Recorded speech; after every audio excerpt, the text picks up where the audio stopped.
सुबह की चाय हो या घर की खीर, जिस चीज की एक चुटकी ही स्वाद बदल देती है, वो है हरी इलायची। लेकिन क्या आप जानते हैं कि आपकी रसोई तक पहुंचने वाली ये छोटी सी इलायची दुनिया के सबसे महंगे मसालों में से एक क्यों है? इसे मसालों की रानी कहा जाता है और इसे उगाने में किसानों को सालों की तपस्या करनी पड़ती है। खेत से निकलने के बाद फैक्ट्री में इसके साथ क्या होता है कि ये इतनी खुशबूदार और हरी बनी रहती है? आज हम देखेंगे इलायची का वो सफर जो शायद आपने पहले कभी नहीं देखा होगा। जंगलों की गहराई से लेकर मॉडर्न मशीनों तक, चलिए शुरू करते हैं इलायची का ये अनोखा सफर। इलायची का इस्तेमाल भारत में हर घर में होता है, चाहे वो पूजा का प्रसाद हो या बिरयानी। इसकी सबसे अच्छी खेती भारत के दक्षिणी राज्यों, खासकर केरल के इडुक्की जैसे पहाड़ी इलाकों में होती है। इलायची को सीधी धूप पसंद नहीं होती, इसलिए इसे बड़े पेड़ों की छांव में उगाया जाता है। इसे बहुत ज्यादा बारिश और ठंडे मौसम की जरूरत होती है, तभी इसके दाने मोटे और खुशबूदार बनते हैं। The most surprising thing is that its fruit does not grow on the upper branches, but near the ground in the roots. खेती के बाद हम फैक्ट्री के अंदर चलेंगे, जहां मशीनों का कमाल देखने को मिलेगा। तो चलिए सबसे पहले चलते हैं इलायची के बागानों में।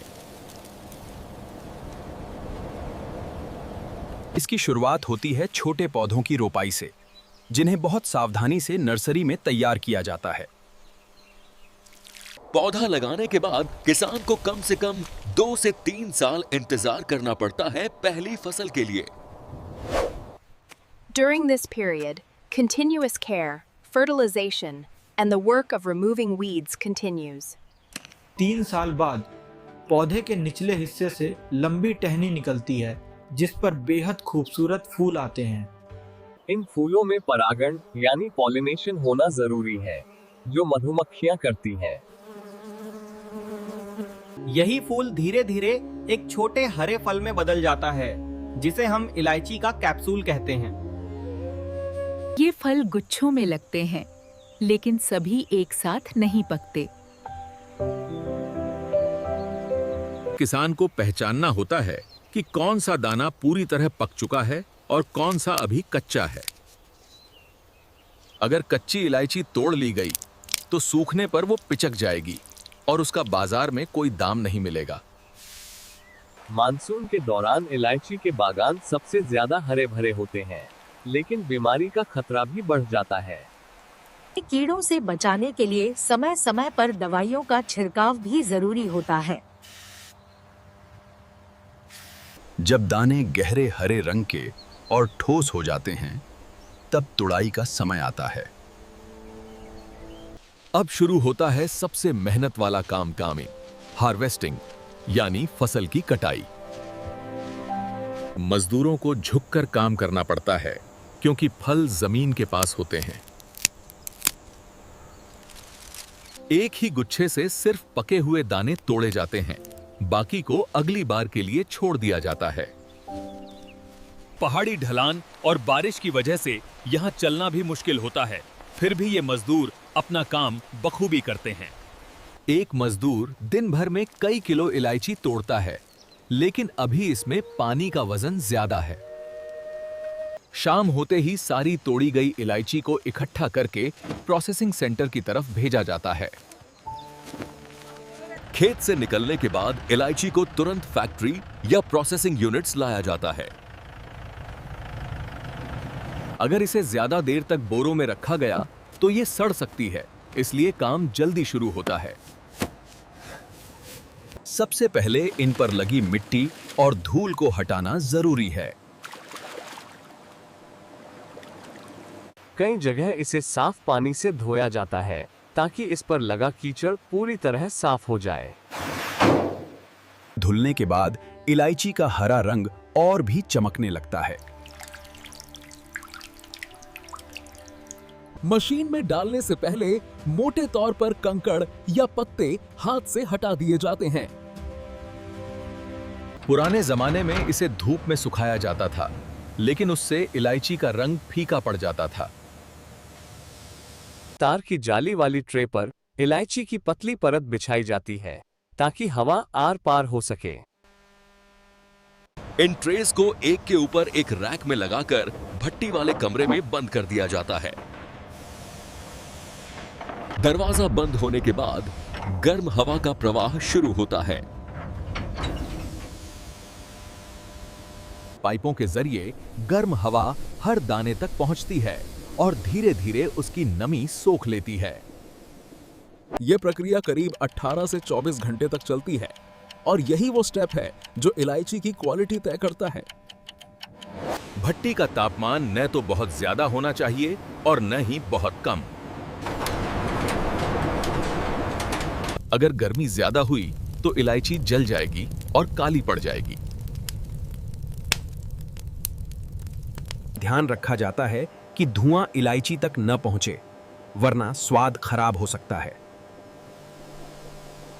जैसे जैसे समय बीतता है, इलायची के अंदर का पानी भाप बनकर उड़ता जाता है। ताजा फल का वजन सूखने के बाद घटकर सिर्फ 20 या 25% रह जाता है। अगले दिन जब दरवाजा खोला जाता है तो पूरा इलाका इलायची की खुशबू से महक उठता है। अब जो इलायची बाहर आती है वो सूखी हुई है, लेकिन उसका रंग अभी भी हरा है। इसे दबाकर देखा जाता है, अगर ये कड़क आवाज के साथ टूटती है तो मतलब क्यूरिंग सही हुई है। गर्म इलायची को तुरंत पैक नहीं किया जा सकता, इसे ठंडा होने के लिए फर्श पर फैलाया जाता है। लेकिन अभी एक काम बाकी है। अहो, ध्यान से देखिए, हर इलायची के पीछे एक छोटी सी पूंछ या डंठल लगी हुई है। बाजार में बिकने वाली इलायची में ये पूंछ नहीं होती, तो इसे कैसे हटाया जाता है? इसके लिए इसे एक खास मशीन में भेजा जाता है, जिसे टेल कटिंग मशीन या पॉलिशर कहते हैं। इलायची को हॉपर में डाला जाता है, जहां से ये एक जाल वाले चैम्बर में जाती है। मशीन के अंदर लगे ब्रश या जाली इलायची को रगड़ते हैं। इस रगड़ से सूखी हुई डंठल टूटकर अलग हो जाती है और धूल भी झाड़ दी जाती है। अब जो इलायची बाहर आती है वो बिल्कुल साफ और गोल मटोल दिखती है। लेकिन अच्छी क्वालिटी की फैक्ट्री में सिर्फ कुदरती रंग को ही बरकरार रखा जाता है। साफ सफाई के बाद अब बारी है ग्रेडिंग की, यानी छोटे और बड़े दानों को अलग करना। इलायची का दाम उसके साइज पर निर्भर करता है। दाना जितना बड़ा, दाम उतना ज्यादा। जैसे ही इलायची इस पर गिरती है, छोटे दाने नीचे गिर जाते हैं और बड़े दाने आगे बढ़ते हैं। ग्रेडिंग के बाद हमारे पास 3-4 अलग-अलग क्वालिटी की ढेरी तैयार हो जाती है। इन बड़े दानों को अक्सर एक्सपोर्ट किया जाता है या महंगे होटलों में भेजा जाता है। अगर कोई दाना फटा हुआ है या उसका रंग पीला पड़ गया है तो उसे हाथ से हटा दिया जाता है।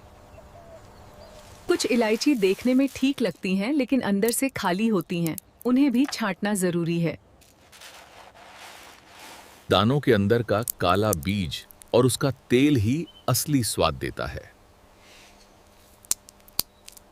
अगर बीज काले और चिपचिपे हैं तो मतलब इलायची ताजा और बेहतरीन क्वालिटी की है। लैब से पास होने के बाद इलायची पैकिंग के लिए तैयार है। इन्हें तौलकर 25 या 50 किलो की बोरियों में भरा जाता है। इन बोरियों को सील करके नीलाम घरों या थोक बाजार भेजा जाता है। केरल के स्पाइस पार्क में इनकी नीलामी होती है, जहां व्यापारी बोली लगाकर माल खरीदते हैं। व्यापारी खुशबू और साइज देखकर ही कीमत तय करते हैं। हवा निकालकर नाइट्रोजन फ्लश की जाती है ताकि इलायची लंबे समय तक ताजा रहें। और इस तरह दक्षिण भारत के पहाड़ों से निकली ये खुशबू देश की कोने कोने तक पहुंचने के लिए तैयार हो जाती है। अब ये ट्रक निकल पड़ते हैं अलग अलग शहरों और राज्यों की तरफ। सफर लंबा है, लेकिन अच्छी पैकिंग की वजह से इसकी महक सुरक्षित रहती है। थोक मंडियों में पहुंचकर ये बोरियां खुलती हैं।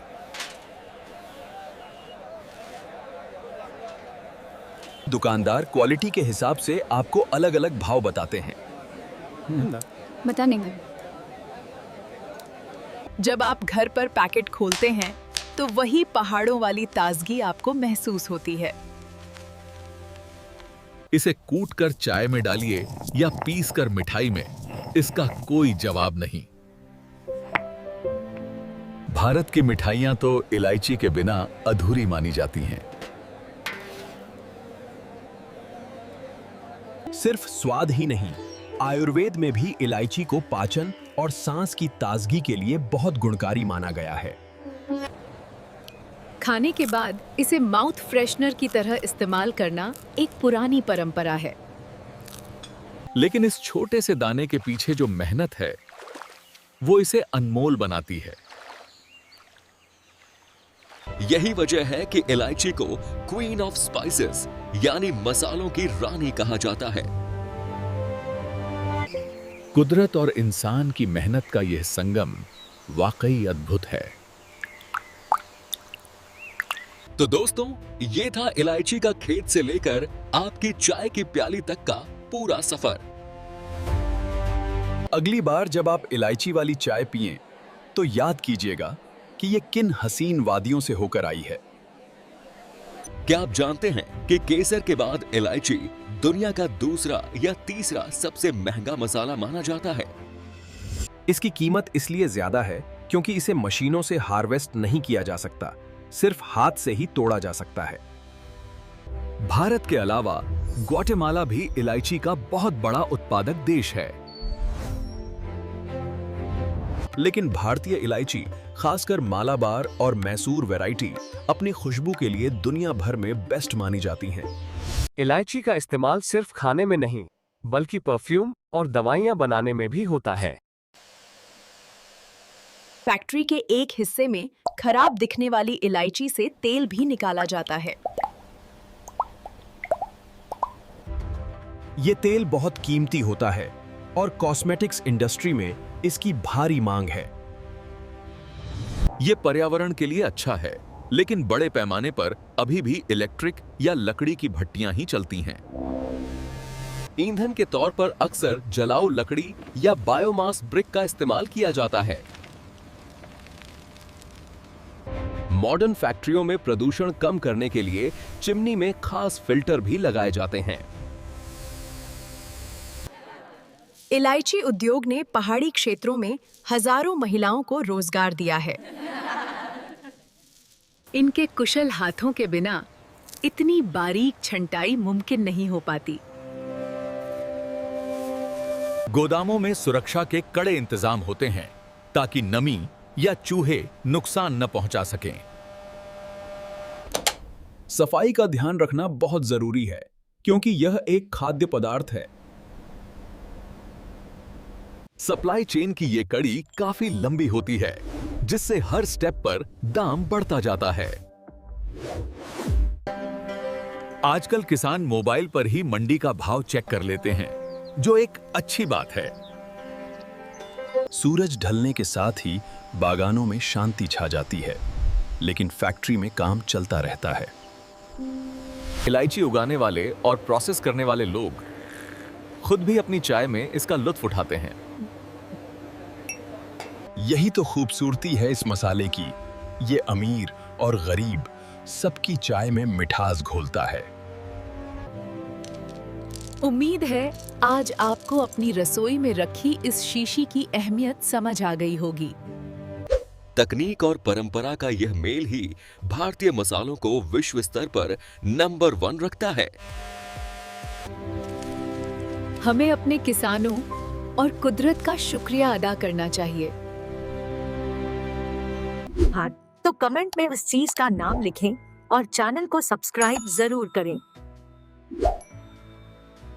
अगले वीडियो में आप क्या देखना चाहेंगे? काजू, बादाम या चॉकलेट की फैक्ट्री? वीडियो को लाइक और शेयर करना न भूलें ताकि यह जानकारी सब तक पहुंचे। तब तक के लिए अपनी सेहत का ख्याल रखिए और अच्छा खाइए।